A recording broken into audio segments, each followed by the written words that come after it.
পূর্ব দিগন্তে সূর্য উঠেছে, রক্তলাল রক্তলাল রক্তলাল। মাধ্যমে আপনি যেখানেই তাকাবেন সেখানে শুধু লাল আর লাল। এই লাল হচ্ছে দ্রোহের রং, প্রতিশোধের রং, বিদ্রোহের রং, যুদ্ধের রং। এত লাল যে সেই লালে হারিয়ে গিয়েছে এই সরকারের চাপিয়ে দেওয়া রাষ্ট্রীয় শোকের মহোৎসব। আমি জানি না আপনারা কোন জায়গা থেকে কিভাবে শোকের কালো রং দেখছেন, কিন্তু আমি অন্তত এই 1000 মাইল দূরে বসে কোথাও কালো রং খুঁজে পাচ্ছি না। এমন লাল যে আমাদের সাংবাদিক জয় মামুন, যদিও তিনি অন্য পক্ষের মানুষ, তবুও তিনি লিখেছেন একটা কবিতা, 4টি লাইন আপনাদের পড়ে শোনাই। এত লাল আমি দেখিনি কোথাও ফুলে বা অন্তরাগে, যত লাল দেখি তার চেয়ে বেশি এই লাল চোখে লাগে। কবি নির্মল গুলের কবিতার 4টি লাইন। আমরা বুঝতে পারি যে এই লাল চোখে লাগছে। এত দ্রোহের আগুন বাংলার মানুষ এর আগে আর দেখেনি, এটা আপনাকে বিশ্বাস করতে হবে। কখন দ্রোহ? দ্রোহ তখন যখন প্রায় 260টি অফিসিয়াল সংখ্যা অনুযায়ী তাজা প্রাণ চলে গিয়েছে ঘাতকের বুলেটের আঘাতে। সেই ঘাতক চারিদিকে তার বাহিনী লেলিয়ে দিয়ে রেখেছে। গত 3 দিনে অন্তত 20,000 ছাত্রছাত্রী, সাধারণ মানুষকে গ্রেপ্তার করে নিয়েছে।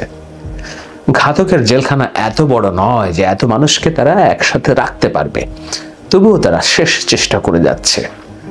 উদ্দেশ্য কি? এই যে 260 জনকে গুলি করে মেরে ফেললো, এই যে হাজার হাজার মানুষ পঙ্গুত্ব বরণ করলো, এই যে 27,000 আর্মিকে মাঠে নামিয়ে তাদের ট্যাঙ্ক, বন্দুক, বিজিবি, সোয়াত সবগুলো বাহিনী মাঠে নামিয়ে পরাস্ত করলো নিরস্ত্র জনগণকে, রাতের আধারে দরজায় যে টোকা দিল, গ্রেপ্তার করছে। উদ্দেশ্য একটাই, ভয়। ভয়ে যেন কথা না বলো। সেই ভয়কে জয় করে ফেলেছে বাংলাদেশের মানুষ। এটা বিশ্বাস করতে হবে, শেখ হাসিনার ভয়কে জয় করে ফেলেছে বাংলাদেশের মানুষ। কারফিউ উঠে যাওয়ার আনুষ্ঠানিক প্রথম দিনে, সপ্তাহের প্রথম কার্যদিবস সোমবার, যেইভাবে বিক্ষোভ হয়েছে রাজশাহী বিশ্ববিদ্যালয়ে, দেখুন তাদের স্লোগান। যেইভাবে নারীরা মাঠে নেমেছে চট্টগ্রামে, ছিনিয়ে এনেছে পুলিশের বন্দুকের নল থেকে তাদের সহযোদ্ধাকে। আমি বলি কি, যখন নারীরা মাঠে নামে তখন স্বৈরশাসকের পরাজয় 3 ধাপ এগিয়ে আসে। আমাদের মা বোনরা যখন মাঠে নামতে শিখেছে, স্বৈরাচারের পরাজয় 3টি ধাপ এগিয়ে এসেছে। শুধু কি রাজশাহী বিশ্ববিদ্যালয় অথবা চট্টগ্রাম? এই ছেলের ছবিটাকে দেখুন। 260 জন মানুষকে মেরে ফেলেছে, হাজার হাজার মানুষকে গ্রেপ্তার করেছে। সপ্তাহের প্রথম কার্যদিবস, যেখানে পুলিশ, বিজিবি, র্যাব, আর্মির টহল, সেখানে তারা মিছিল করতে বেরিয়েছে। সেখান থেকে এবং মিছিল করে তাকে গ্রেপ্তার করে নিয়ে যাচ্ছে কোন পুলিশ? আপনি পুলিশটাকে দেখুন। ওই পুলিশ যে গুলি হাতে মেরে করার পর ছাত্ররা জবাব চেয়েছিল, আপনি মারলেন কেন? তিনি বলেছিলেন যে মাইরা তো ফেলাইছি, কি করবা এখন? সেই একই পুলিশ এই ছাত্রকে গ্রেপ্তার করে নিয়ে যাচ্ছে। তার হাঁটার ধরন দেখুন, যেন সে বলছে মরতে তো শিখে গিয়েছি, এখন কি করবা?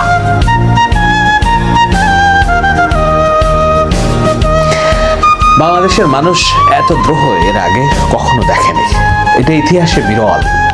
আপনার ফেসবুকের পেজে যান, রক্তে লাল সরকারের চাপিয়ে দেওয়া শোকের যে কর্মসূচি, সেটা তারা ঘৃণাভরে প্রত্যাখ্যান করেছে। করে ছাত্ররা, বৈষম্য বিরোধী ছাত্র আন্দোলনের ছাত্ররা তাদের সব সমন্বয়ককে কারাগারে আটকে রেখেছে। সম্প্রতি ডিবি হারুনকে নিয়ে নানান কথাবার্তা হচ্ছে, আমি ওই আলোচনায় যাব না। এখনো পর্যন্ত তারা আটক। বন্দুকের নলের মুখে তারা বিবৃতি দিয়েছে তাদের কোনো কর্মসূচি নেই, কিন্তু মানুষ নেমে গিয়েছে, কর্মসূচি পালন করছে। তারা বলেছে যে এটি তাদের বন্দুকের নলের মুখে জোর করে আদায় করা বিবৃতি। আমরা কর্মসূচি চালিয়ে নিচ্ছি। সেই কর্মসূচির অংশ হিসেবে আজ তারা বলেছিল যে আপনারা যার যার জায়গা থেকে রক্তের লাল রান প্রতিশোধের লাল রং ধারণ করুন, মুখে লাল ব্যাজ ধারণ করুন।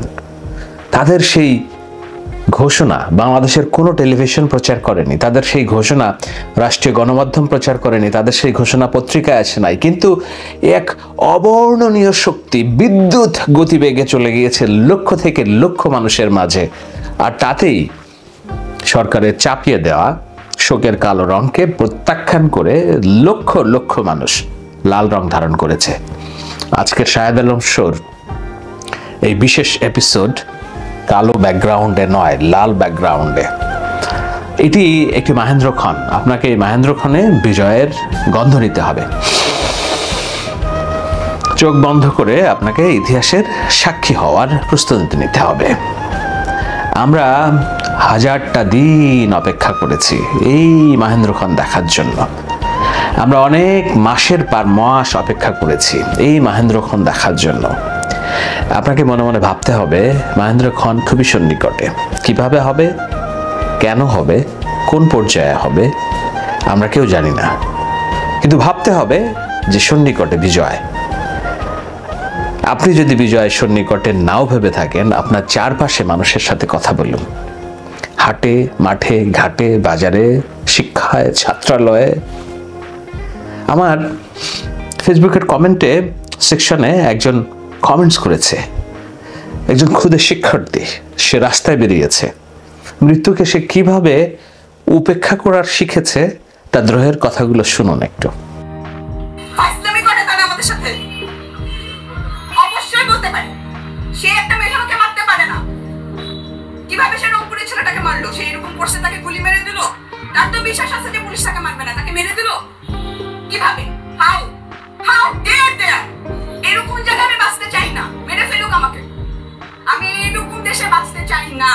পৃথিবীর কোন দেশে বাঙালি এখন চাকরিও পাইতেছে না, কারণ বাংলাদেশের ভৌগোলিক আর পুরো দুনিয়ায় বাংলাদেশ কোন জানে বাংলাদেশ না, একটা রেড অ্যালার্ট কান্ট্রি হচ্ছে বাংলাদেশ।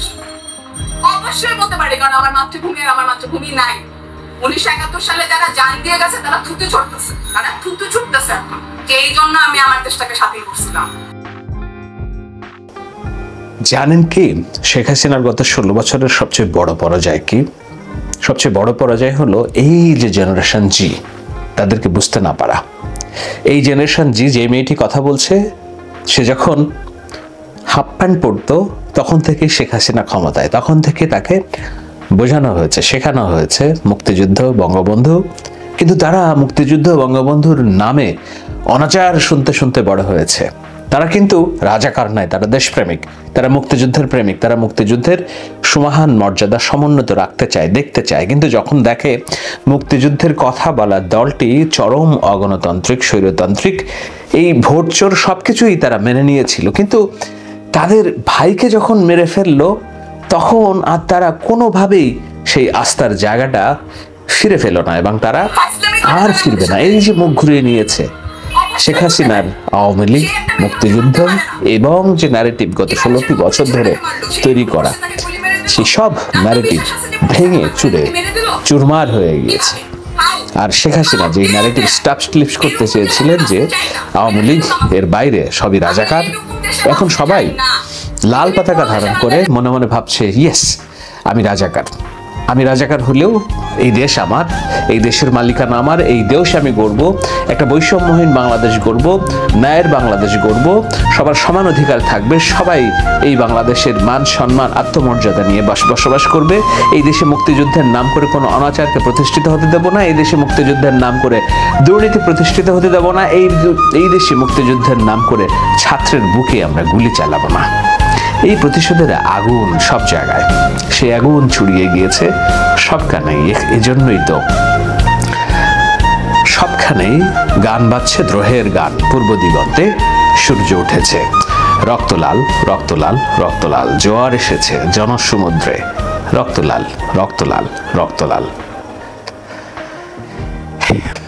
বদরুদ্দিন উমর, কালের সাক্ষী রাজনীতিবিদ, তিনি গতকালকে সেটি বলেছেন যে এটি হচ্ছে সবচেয়ে বড় গণ অভ্যুত্থান।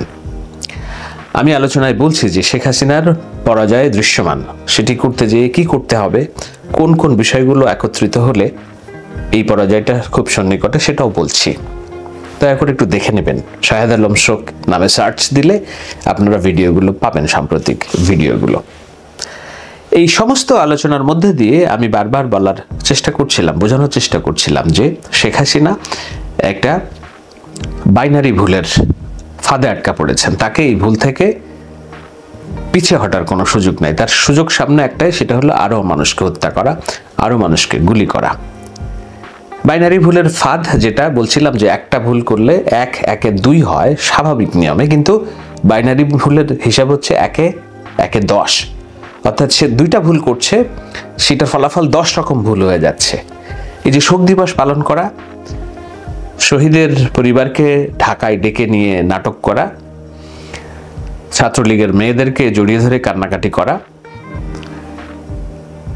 শহীদ পরিবারে প্রথম না যেয়ে কিংবা এই আহতদের না যেয়ে মেট্রো রেল বেটিবির জন্য কান্নাকাটি করা, সর্বশেষ রাষ্ট্রীয় শোক দিবস ঘোষণার নামে মশকরা করা, যেই শাসকের হাতে গুলিতে প্রাণ গেছে এতগুলো ছাত্র সেই শাসক করবে শোক দিবস পালন, এই সবগুলোই প্রত্যেকটা বারুদের মতো বিপরীত হিসেবে কাজ করছে। ঢাকা বিশ্ববিদ্যালয় বন্ধ করলেন, রক্তাক্ত হলো সমস্ত ঢাকা শহর। কারফিউ দিলেন, কারফিউ অমান্য করে মানুষ রাস্তায় জড়ো হতে শুরু করেছে। সপ্তাহের প্রথম দিন আমি ছবি দেখালাম, ভাবুন একবার আগামী 3 4 দিন 5 দিন পরে কি হবে।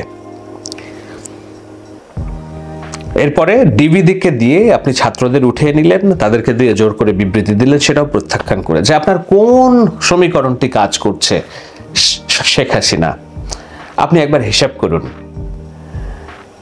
পাড়ায় মহল্লায় সব জায়গায় কবি, সাহিত্যিক, বুদ্ধিজীবী সবাই জেগে উঠেছে। বাংলাদেশে এক অভূতপূর্ব জাগরণ আমরা দেখছি। আপনি এই জাগরণের সাক্ষী। এটি হলো 24-এর গণ অভ্যুত্থান, এটি হলো 24-এর বসন্ত। আমি শেষ করব একটা আকুতি রেখে। যারা আইন শৃঙ্খলা বাহিনী আছেন, সেনাবাহিনী আছেন, তাদের পরিবার আছে, আপনাদের সন্তান স্কুলে যাচ্ছে, খেয়াল করবেন যেন তারা তার সহপাঠীর কাছ থেকে শেমিং অর্থাৎ ঘৃণার পাত্র না হয়। বাংলাদেশের সেনাবাহিনী এর মধ্যে অনেক চরম ভুল করে ফেলেছে। তারা এই স্বৈরাচারকারীর পক্ষ হয়ে স্নাইপার এবং সরাসরি কিলিং অস্ত্র দিয়ে মানুষকে খুন করছে, যেটা ব্রিগেডিয়ার সাখাওয়াত বলেছেন যে পুলিশ এবং সেনাবাহিনী যেসব অস্ত্র ব্যবহার করছে সেগুলা মরণঘাতী, এটা আন্তর্জাতিক আইনের সুস্পষ্ট লঙ্ঘন। এই সেনাবাহিনীকে বিচারের কাঠগড়ায় দাঁড় করানোর জন্য এরই মধ্যে নানান গোষ্ঠী এবং নানান সুধী মহল তারা প্রস্তুতি নিচ্ছে, আমি জানি। আমার কোথাও যেন একটুখানি হলেও আমার মনে হয় যে এই সমস্যাটা সেনাবাহিনীকেই সমাধান করতে হবে, যেভাবে অতীতে তারা সমাধান করেছিল। সুতরাং আমি তাদেরকে একেবারে বাতিলের খাতায় ফেলে দিতে চাই না, বরঞ্চ একটা আকুতি রাখতে চাই। সেটা হলো দেশের এই প্রয়োজনে আপনার ছেলে, আপনার সন্তান স্কুল, কলেজ, মাদ্রাসায় যে শেমিং এর শিকার হবে কিনা, আপনার প্রিয়তমা স্ত্রী বাজার করতে যে প্রতিবেশীর শেমিং এর শিকার হবে কিনা, আপনার ঘরের দরজায়, গ্রামের বাড়িতে সাধারণ মানুষ গাদ্দার কিংবা শত্রু হিসেবে চিহ্নিত করে দেয়াল লিখন করে আসবে কিনা। করজোড়ে মিনতি, দেশের জন্য আপনারা একটু ভাবুন। আপনাদের গুলি যেন আর একটাও এইসব ছাত্রদের আন্দোলন দমানোর কাজে ব্যয় না হয়। সামনে